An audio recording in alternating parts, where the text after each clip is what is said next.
words. So I will turn it over to Elizabeth.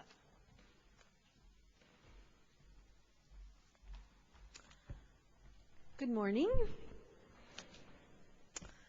Are you tired of Jeremiah yet? No, I love Jeremiah. Jeremiah, in the reading for this morning, is giving us God's promise that God will plant seeds and bring forth both plants and animals, and that through that process we can grow and change in God's hands. And then in the New Testament lesson, Paul is challenging us to preach the word and reminds us that we must be patient and prepared both in season and out of season in order to participate in God's kingdom. Seeds, seasons, and even the last question in the passage from Luke, when the human one arrives, will he find faith on earth? Seeds, seasons, and earth. And I get to preach a garden sermon. So, first of all, Jeremiah promised that God was going to be with us both in the uprooting and in the planting. I've been doing a certain amount of uprooting myself recently in the garden, wrenching out the dying tomato vines and cutting off the mildewed peony leaves so they don't infect the ground for next year, and digging out those very aggressive plants that have used the summertime as an opportunity to encroach on their neighbor's space. But this is nothing compared to the kinds of uprootings that I would like us to pray over this morning. One kind of uprootedness, of course, is the uprootedness that occurs because of natural disaster, what we call natural disaster. Floods, hurricanes, earthquakes. And there have been a number of very notable ones. I'm not going to list them this morning. But most recently, perhaps in the Colorado area, people's houses rained right down the sides of mountains. Earthquakes seem to happen every few months, particularly in Pakistan and certain other, there have been horrible floods in the Philippines and the Indonesia area. So I'd like you to join me for just a moment in a prayer for those who have suffered the loss of their homes and their lives, perhaps, in these kinds of devastations. Just a moment of silent prayer.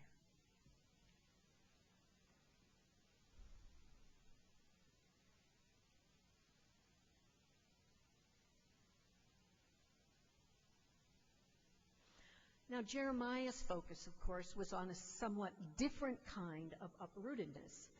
And this is the kind that was caused by political and economic forces. So these are the forces, the powers, the principalities that we are often encountering in the words of the prophets. The Israelites were being dragged out of their homes and marched to an alien land because they were on the losing side.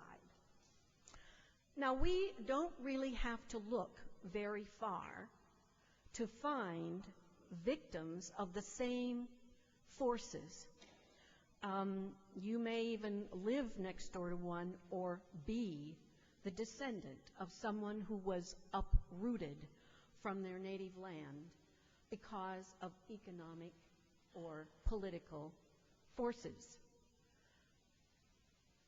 So I'd like you to join me again in a moment of silent prayer for those who live in constant fear of deportation, who die in the sea trying to escape violence and poverty and oppression, or who languish in refugee camps.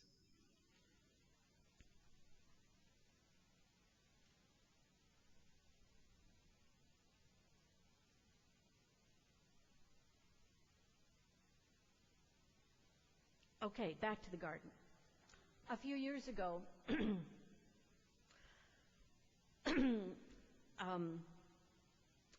there was a tree that was actually in the front yard of my neighbor's house, and it was blown down, uprooted, actually. There was a huge root ball. You've seen this in Oak Park. It's not all that rare. In fact, I think it happened near the parsonage a year or so ago. And these kinds of uprootedness that I am sort of surrounded by at this time of year remind me that as individuals, we also suffer uprootedness in our lives. And I think none of us have escaped. We have been uprooted by moves. We have been uprooted by jobs that did not continue when we thought they were going to continue. Perhaps we have been yanked out of a cherished belief or an important relationship. I know that in my life, when such things have happened, I often feel as though I have lost a big chunk of who I am. And in the stress of all those changes, I've often made poor decisions. I've gotten entangled in emotional messes. And often I've actually made the situations a great deal worse than they had to be. Sometimes I've even had automobile accidents, more than one in a single week. So I'm going to ask for just a moment, because all of us have been there, and all of us know people who are there, to pray with me for those who are uprooted in their lives.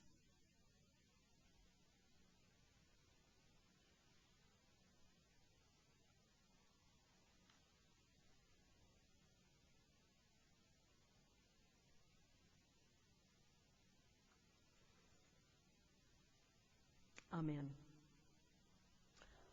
People who really know I love gardens and gardening often ask me, well, what do you do in the winter? What happens in the winter? I think about that more the older I get. What happens when nothing seems to be happening except bitter cold and sleet and frozen ground, and all you've got are a few memories and maybe a photo or two on your iPhone?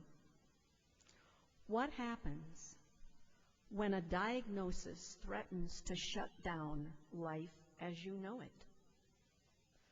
When you are called into the boss's office and fired, your partner announces that he or she no longer cares to live with you.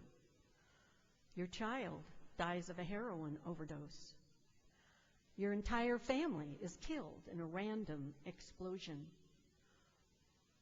Your tribe is the subject of genocide. Paul reminds us that in season and out of season, God is there. In the midst of uprootedness across the globe and in our own experience, Jeremiah reminds us that God is doing something very strange. God is planting seeds. Earlier, Jeremiah tells the Israelites to plant vineyards. And I like that. Jeremiah insists that both God and we, as people of God, have a role in the planting process. The promise that we are given is that God is taking charge of causing something new to spring up. Plants and animals. I just was so taken by the picture that came to my mind of not only beautiful flowers and edible plants, but sheep and cattle and all your beloved dogs and cats coming up again out of the ground. We are challenged to participate with God in planting, regardless of the kind of ground that we have been dragged off to. It could be the soggy, miserable ground left after a flood. It could be the strange new land of assisted living, the painful ground of grief, or debilitating disease, or confusion about what the next step is in our lives. And Jeremiah reminds us of the new covenant, that God will be ever with us.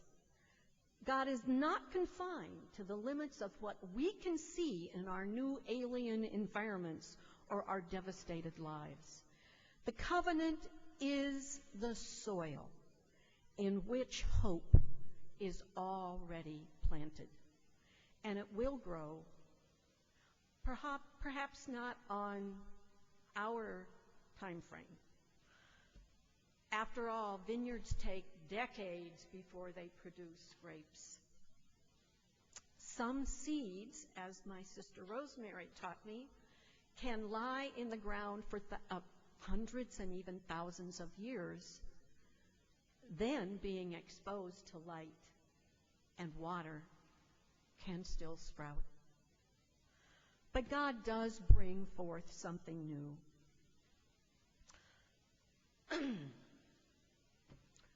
Another thing that a lot of people ask me is, as I said, what happens to a gardener in the winter?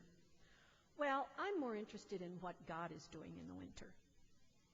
I'm not always doing so well in the winter, to be perfectly frank. But God is doing things in the winter. 3 things I'd like to just mention. One of the things that God does in the winter is that he gives the land and maybe the gardener a rest. God says sometimes, stop. Stop planting, stop working, stop yanking out weeds, and you just have to stop. Either because it's too darn cold to go out there, or it's too darn wet, or it's frozen solid. You cannot keep working the ground under those circumstances. You kept busy, you kept distracted, you felt productive, you thought it was all going well, you were able to get those bouquets to church every Sunday, but God says, stop. That's over. God does call an end to things and says, rest. Now, I am not crazy about that particular message that God sends me, but I don't think the Israelites were crazy about it either, because they were always trying to kill the prophets who told them, stop. But I think this is one of the things that God can do for us in the winter. Just stop and rest. The second way that God works in the winter is by breaking down the hard shells of nuts and seeds so that they can actually sprout and bloom when spring arrives. I'm just going to pause for a moment so you can think about the hard shells that God might need to be softening in your lives.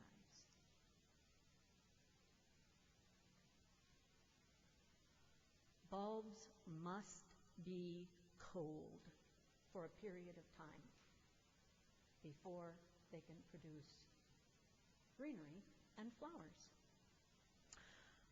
But my favorite thing that God does during the winter is that God continues to make compost. Okay? Summer and winter, God is making compost. Sometimes at the end of the summer, I feel a little overburdened by the too muchness of a pretty sizable garden, or at least sizable for one person. Too many squash, though Bruce has helped by taking a few off my hands occasionally. Too many green beans, 8-foot sunflower stalks that are so big around I cannot get them out of the ground without chopping them. Dahlia stems, 2 inches in diameter. Thousands of moldy bouquets and mountains of weeds that no matter how many I pull are always with me. And sometimes I can look at my own life and feel that way. There's just been too darn much of it. There's too much garbage, too many leftovers, too much unnecessary junk. And I feel sometimes as though I can just be buried in it all. And here is what God does with that waste. Forgive me, but when I'm in the garden, God is often a female. She makes it into the very nutrients and soil from which these new seeds sprout, and the old rootstock of the vineyards flourishes. And she has this wonderfully complicated process that she uses for this, which I don't even understand, but it involves bacteria and earthworms and all kinds of wonderful things that are happening to turn the garbage piles of our lives into the soil for new life. And one of her main tools for that is something that I've only become aware of as God's act, and that is time. God uses time to make compost. Now, I'm intrigued by the promises made in gardening catalogs that you can buy a contraption that will make compost out of your kitchen scraps in 3 months. And I am here to tell you it doesn't work. I have a couple of those bins, and I'd say 2 years is about what you need to make compost in those bins. In my big compost piles, where I put the tough stuff, it can be 5 years. And honestly, with some of the waste in my life, 60 years. So, God uses time. Not by making the garbage of our lives disappear or look any better, but just by turning it into the soil from which seeds can grow. Now, our individual journeys as human beings are also the soil that God plants in. So yes, we come to an end. We're all planting and cultivating away in our life gardens, knowing in some small corner of our brains that there will be an end, and others may harvest the compost that God is making of our lives. We don't know for sure which seeds will sprout, what God will cause to come forth from our lives. When the Son of Man comes, will he find us faithful on the earth? Let me tell you just one last story, and this is about making bouquets. So from May through mid-October or so, I go out on Fridays and I look in my garden. And with the exception of 1 or 2 Fridays in May, I'm always wondering what I am going to be able to find out there. And it's very discouraging. It never looks like there's anything possible to be used to glorify God in these arrangements. And I am in this sort of mild sense of despair. How can I do it? I may have to go to the farmer's market on Saturday morning and buy some things. Okay. Saturday morning, I go out with my scissors and I start cutting. Well, I guess maybe I could use that. I haven't thought of using that. You know, that's really dead plant. That's really dead plant. Can I use that? Maybe I could use that. Well, Saturday could go either way. Anyway, I cut it all, and I stick it up to its neck in water. And I go to bed, and the next morning, Sunday morning, there is always a miracle of the loaves and fishes. Or maybe it's the miracle of the blind beginning to see. And the flowers go in the vases, and I am able to, once again, glorify God. For me, it's like enacting, the whole resurrection story every single weekend. God has seeds planted for us, whether we know it or not. When the Son of Mankind comes, he will find the faithful in the earth, on the earth, having made up the earth from which the seeds will sprout, the seeds of hope, the seeds of justice and mercy and love. So thank God for my garden, and thank God for the gardens of your lives in which are planted these seeds. Amen.